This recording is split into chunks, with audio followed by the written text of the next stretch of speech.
The rise of the novel. The most important figure in terms of lasting literary influence during this period, however, was undoubtedly Daniel Defoe. An outsider from the literary establishment ruled by Pope and his cohorts, Defoe was in some ways an anomaly during a period defined as Augustan, despite the fact that he was a writer of social criticism and satire before he turned to novels. He did not belong to the respected literary world, which at best ignored him and his works and at worst derided him. In 1709, Swift, for example, referred to him as the fellow that was pilloried. I have forgot his name.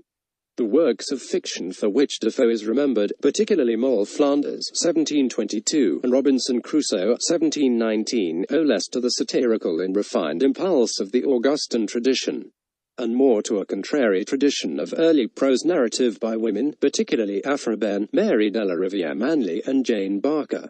Since Ian Watt's influential study, The Rise of the Novel, 1957, literary historians have generally considered Robinson Crusoe the first successful English novel and Defoe as one of the originators of realistic fiction in the 18th century.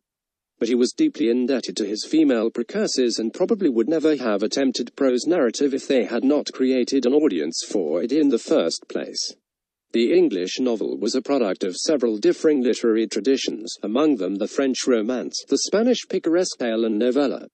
And such earlier prose models in English as John Lyly's Euphues, 1579, Sir Philip Sidney's Arcadia, 1590, and John Bunyan's Pilgrim's Progress, 1684. The authors of these works collectively helped pave the way for the form of the novel as it is known today. The true pioneers of the novel form, however, were the women writers pursuing the craft in opposition to the classically refined precepts of the writers defining the Augustan age.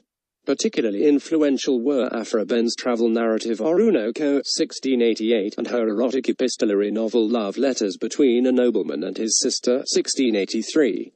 In Oroonoko, Behn provides numerous details of day-to-day life and a conversational narrative voice, while with Love Letters she pioneered the epistolary form for a longer work of fiction, over 50 years before Richardson.